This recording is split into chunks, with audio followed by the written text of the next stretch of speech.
Hi, I'm a person, and this is a video that I made, and I'm really excited to be making it because the rest of the year as a Switch owner is really exciting for game releases. If you owned one of these bad boys all year, you'll know for like the first 6 months, it was pretty slow. There was some third-party stuff, a couple of okay exclusive releases, but nothing that really wowed the pants off anyone. And it did start picking up around June or July. You know, games like Mario Maker 2 are obviously really friggin' awesome and worth having a Switch for, but overall, it's still been pretty slow. That all changes in just a few days, actually, and then for the rest of the year, it's going to be pretty intense. To the point where you're gonna have to start picking and choosing which games you really want to buy, which games you don't mind waiting for, and then you're just gonna have to write some games off altogether because there's no way that we can afford to buy all of these, Nintendo. I don't know why it just happened this way, where everything seems to be slam-crammed into the last few months of the year, but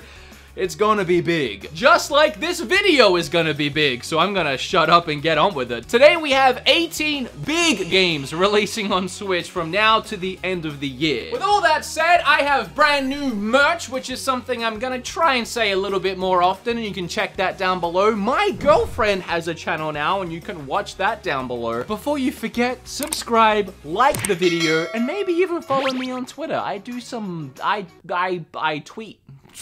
Alright, whatever, let's do it. Let me know what your favorite game is from this video down below.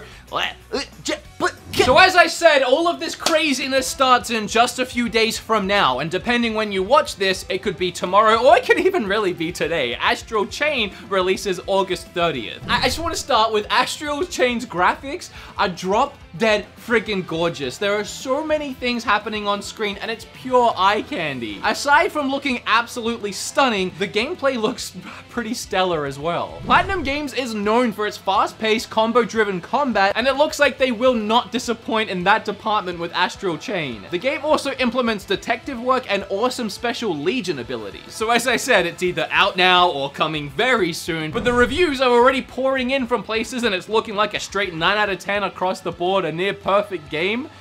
I'm so ready. September 20th is a stupid day if you're a fan of Nintendo and the Switch. To start with, it's the day the Switch Lite releases, as well as a bunch of games as well, and there's 2 big ones that day. The first one is Link's Awakening, and this was planned so perfectly. A brand new Nintendo handheld system with a Zelda game that's a remake of a handheld Game Boy game. This beloved Game Boy classic is getting a fresh coat of paint, a really, really fresh coat of paint. It looks absolutely stunning. In The Legend of Zelda Link's Awakening, Link washes ashore on a mysterious island with a ton of strange inhabitants, some of which might look familiar to you. Link's Awakening actually features foes from the Mushroom Kingdom. Mario's famous enemies like a piranha plant, chain chomps, and Goombas are all in Link's Awakening. It's really random, but you're gonna love it. And for those looking for some new content, there's actually unlimited new content in the form of you creating your own in a Zelda Dungeon Maker. It doesn't look super in-depth like the Mario Maker, but it does look like it's going to be a ton of fun. And by the way, with this Link Dungeon Zelda Maker, if you include the rumored Super Nintendo games that are apparently coming to Switch pretty soon, that means that my fake direct is pretty much completed now. Yeah, Dead by Daylight was never really a game I had that much interest in. To be honest, until recently, I didn't really even know what this game was about. But then Friday the 13th dropped on the Switch, and I've been playing it a lot. Like, a lot. 40 hours or more. Without making this a review of that game, since I haven't actually even talked about that game in a video yet, I'll just say despite all its flaws, which it certainly has, the main premise of the game being that one person plays the role of a crazed, somewhat superpowered killer on the loose, trying to track down the remaining 7 players and put an end to all of them in the most brutal of ways before they find an escape is, addicting. Whether I'm the killer hunting down my prey or a victim scrambling to throw gas into an escape vehicle or call the police for help, it's just fun screaming with my friends to help me or to, you know, stay still while I And Dead by Daylight looks pretty much the same. It has the exact same premise, just with different gameplay mechanics, and apparently will even be featuring some really cool looking Stranger Things DLC, where you can play as the killer Demogorgon, or try to escape as Nancy, or my favorite character in the show, Steve. So there's a lot to look forward to when I play the game for the first time on September 24th. Isn't it about time Mario's rejected brother finally gets another game? Well, it is. It's happening. You know about it. Luigi's Mansion 3. Luigi's always been my favorite, actually, so I'm really excited. This time around, players will utilize a new flubber version of Luigi called Gooigi. I don't know if whoever thought of that name should get a raise or be fired. Gooigi looks to be adding a whole new dynamic to the gameplay and puzzle solving. Players will swap between both characters utilizing their unique abilities to make it through the creepy ghost-filled hotel. From what I've seen, this game looks like a ton of fun with a lot of hilarious characters and situations. And we can watch Luigi lose his cool on Halloween this year. October 31st, you know when Halloween is. You're ready to get your candy. Panic Button's still doing great work on the Switch. Doom Eternal is on the way. The Doom reboot that launched in 2016 took many by surprise. After an extremely long development cycle, it was hard to know what to expect. However, it went on to blow our socks off with its fast-paced and frantic first-person combat and the intense heavy metal soundtrack. And I'm not sure which one of those I preferred. Probably the soundtrack. Doom Eternal looks to be building on top of the reboot in the best of ways. Doom Eternal puts more emphasis on traversal, adding a fancy new hookshot device that lets you lunge towards enemies, and on top of that, the gameplay we've seen shows a lot more swinging, jumping, and climbing. It just looks a lot more seamless than last time, somehow making the game even faster paced.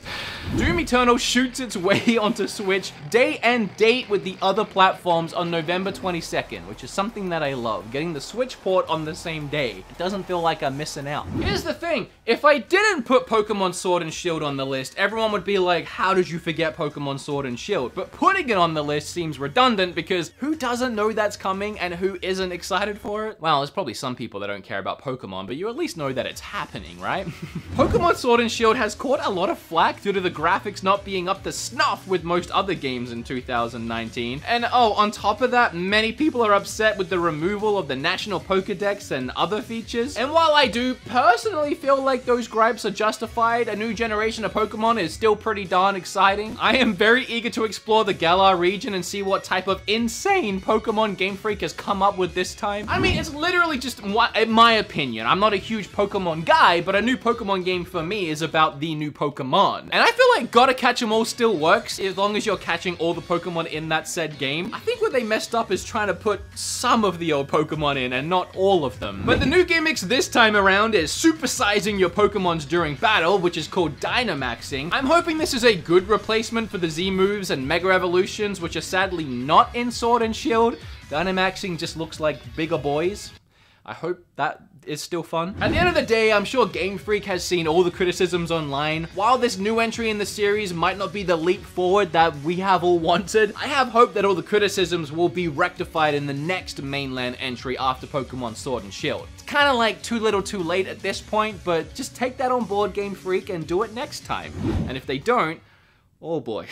Yet another Xbox has-been exclusive game is finding its way to Switch with Ori and the Blind Forest, and this one I'm really hyped for. Ori and the Blind Forest was praised due to its beautiful art direction, tight and responsive platforming, and incredible storytelling. I absolutely adore the timeline that we are currently living in where Microsoft and Nintendo are BFFs. Now all we can hope for is that the Ori sequel finds its way to Switch as well. So if you haven't played the first Ori, you don't have excuses anymore. It'll be a must-play Nintendo Switch game on September 27. Hey, remember when I said that my fake direct is coming true? Well, this is part of that. The Witcher 3 is almost here. Back when we got Skyrim on Switch, my mind was blown. I made a whole video about that. Actually had a lot of fun rolling around the woods naked. Well, I wasn't naked. But yeah, Skyrim on Switch was crazy, and now you're telling me we're getting Witcher 3? I never thought this would be possible. And surprisingly, The Witcher 3 actually looks and plays pretty great on Switch. CD Projekt Red recently posted a meaty video preview showing off the game on Switch, and it's quite impressive. The fact that we can play that game on this thing makes me feel like I'm living in 2099.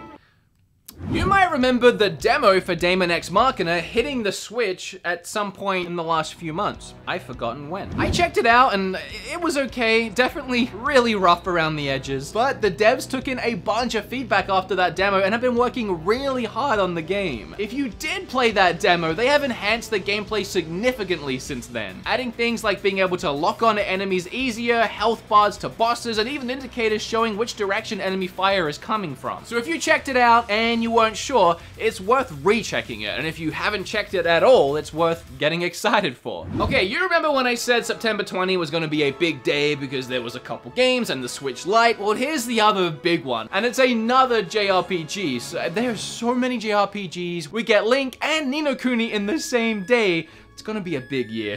The masterpiece RPG designed by Level 5 in cooperation with Studio Ghibli is coming to Nintendo Switch. Ni no Kuni tells the story of Oliver as he travels in the biggest adventure of his life after a tragic event occurs. After he has this life-changing event, Oliver meets a magical creature named Drippy, which takes Oliver to a new world. Oliver and Drippy will embark on a quest to help revert the tragic events that changed his life. Ni no Kuni is a gorgeously delivered game with a memorable, timeless story that remains as relevant today as it did when it first released. You know, I found out the other day that Mario and Sonic on Wii U is getting kind of expensive, so you might want to jump on Mario and Sonic at the Olympic Games 2020 when it releases on Switch. Mario finally takes a break from rescuing Peach, and Sonic finally takes a break from collecting rings to enjoy the Olympic Games. Mario and Sonic are back with their friends for another sporting spectacle. This time around, they are getting together for one of their biggest Olympic adventures at the Olympic Games Tokyo 2020. I honestly do not like these games. Completely unapologetically, do not like these games, but it's a big release for Switch, and I hope you're looking forward to it. Moving on, Game Freak is at it again with yet another game coming this year. Town this time, not Pokemon, nothing to do with that, a brand new IP. This RPG is set in a small village, and the village has enjoyed a lasting peace as it's under the protection of a mighty castle, but nothing lasts forever, and this also applies to the small town that I mentioned earlier. So are you gonna let these monsters roll into town and destroy everything? I doubt it. If you're playing the game, you're probably gonna want to beat it. So destroy the monsters. No, I'm actually really looking forward to Town. It's one of my most excited for the year. I think this next one speaks for itself. 15 years after it was originally released, Final Fantasy Crystal Chronicles, the co-op RPG, is being remastered for Nintendo Switch. And now with the new online multiplayer mode, you and your friends can connect and adventure together with no link cable required. Remember those days? On top of that, there are new areas inside dungeons, so even returning fans like myself can dive back into some new content. Although to be fair, I don't really remember any of this game anyway, so I doubt I'll actually even be able to pick out what's new here. I wanted to add this one, even though I feel like it's not like one of the biggest releases this year, but I'm really excited for it and wanted to hype it up, and screw it, it's my video, you can't tell me what to do. I love a good pun, and Darksiders 2 Definitive Edition, which is hard to say, but I really appreciate the pun, is coming September 26. This hack and slash action adventure game has everything from fantastic combat to deep story with great twists. As war between heaven and hell wages on, it brings Earth closer to impending doom. The second horseman of the apocalypse is awakened. You play that role, and it's up to Death to stop Earth from falling into oblivion and redeem his brother in the process. So this game is really good. I played this game on Wii U and I absolutely loved it. It reminds me of a weird mashup of like Prince of Persia and Zelda games with dungeons and exploring. It's kind of pretty different to the first one too, so if you played the first one recently and didn't like it or even did like it, it's still worth checking out the second one either way because it improves on it but is also very different. I don't think I have to tell anybody that Spyro Reignited Trilogy is on the way to Switch, but I will anyway because it's what I get paid for. The classic platform adventures of Spyro are back. Not only that, but they're also back in a full remaster and portable on the Switch. All the games of the Spyro series have been included in this remaster in stunning HD. The collection contains Spyro the Dragon, Spyro 2 Ripto's Rage, and Spyro Year of the Dragon. You know these games, we're good. Here's one though you probably aren't as familiar with, Risk of Rain 2. To many of you that watched that last indie direct Nintendo held during Gamescom, Risk of Rain 2 coming to Switch might be no surprise now, but I feel that the excitement might have slipped past most people, even those who were watching, due to the lack of gameplay that Nintendo showed. But there is a reason Nintendo started the event with that game. It's an awesome game and you should not overlook it. Risk of Rain 2 is a third-person shooter roguelike game made by a couple of young game developers, and as soon as this game went into early beta, Gearbox, the guys behind the Borderlands series, picked it up immediately to help publish the game. It's just that good. And that's actually how I heard about the game for the first time. Gearbox headquarters is actually here in my town, and they invited me out back in May to play Borderlands 3, and while I was there, they kept talking about Risk of Rain. I said I wanted to check it out, so they gave me a Steam code, and I fell in love with it. And after playing it, I told them, guys, this needs to be on Switch. It is just a perfect Switch game. And when I said that, they were acting very coy about the whole thing, like, oh, maybe. I don't know if they were planning it and couldn't say it, or maybe my suggestion got us to where we are right now. In Risk of Rain, you can either roll solo or have up to 4 players, slaughtering enemies and passing through levels with a big boss battle triggered at the end of each of them. Kind of like wave after wave of a horde mode. Killing enemies will unlock chests, giving you access to new abilities, getting increasingly stronger, which you will need because every 5 minutes the difficulty ramps up even more, all the way from easy to straight up laughing in your face. And now I know I use this word a lot, but Risk of Rain 2, it really is one of those addicting games that you just want to keep going one more round with your friends, so it's gonna work so well on Switch, and I'm really excited. Regardless of your feelings on game remasters in general, the next game remaster is one that we can all get behind, the Ghostbusters video game remastered. Look, the reason why this game is so freaking good is because it's widely regarded as the closest thing we will ever get to a third Ghostbusters movie. It was actually written by Dan Aykroyd and the late Harold Ramis, and starring all the original cast, yes, even including Bill Murray, and all of the supporting and the side characters. Ghostbusters the video game was one of the best movie adaptations of all time. Beyond the fantastic story with all the actors back playing their roles, it's actually a really super fun game too, and you can play it co-op. There is so much to love about this game. It's near perfect as far as what it aimed to accomplish. And this time around, the Nintendo version doesn't have to be heavily modified. It'll be the same as all the other versions. Even though, myself included, many people preferred the Wii's cartoony take on the game. It had to change up the way the game looked and played a little bit so it could fit on the Wii. It actually ended up being better, in my opinion. Look, I'll tell you why I really enjoy making these videos. I'm the kind of guy that really gets excited for upcoming games, and every couple months or so, I'll start actually Googling what games are coming soon. So when I start Googling that, it's just so hard to not then make a video about that. And also, and I'm not even kidding, sometimes I will forget what's coming and I'll go back and rewatch my own videos and see what I said, and I actually end up helping myself. Wait, where was Dragon Quest? I actually just realized I forgot Dragon Quest. I didn't write anything, I'm not prepared here. Dragon Quest just recently got a demo dropped on Switch, and it's like 10 hours long. You can pick it up and you can play it now, and all your progress will carry over into the game when it actually releases, and I'm pretty sure it's September 30th. I'm way more prepared than I thought I was on this one. It actually looks and plays so freaking good. Like, there was comparisons put online, which you're seeing right now, between PlayStation 4 Pro and the Switch version. Sure, there's a difference, but not much. This looks like one of the best ports on Switch so far. Not to mention, it's the definitive edition of the game too, with an all-new orchestral soundtrack that they redid, because apparently the music wasn't that good the first time, but now it's beautiful. You can play it in an 8-bit style as well. You can switch between the two, which is so cool. And there's a bunch of new stuff added to the game. It's probably in my top 3 most anticipated games for the rest of the year. Sorry I forgot that one, but I don't think I did too bad in the end. I hope you enjoyed this video. My battery is literally about to die on the camera, and I'm feeling just so stupidly delirious. My tooth is hurting so much now that it's given me a headache. For my pain and suffering, smash like on this video. Subscribe if you're still watching it right now. I appreciate it. Oh, heck, flip, I forgot subscribe on the, on the button thing. I got links down below to all my social medias and merch and just everything that you can just go click and look and explore the links down below. I appreciate you guys hanging out with me today. You can leave a comment with what's the most favorite thing you're looking forward to. Thanks, bye.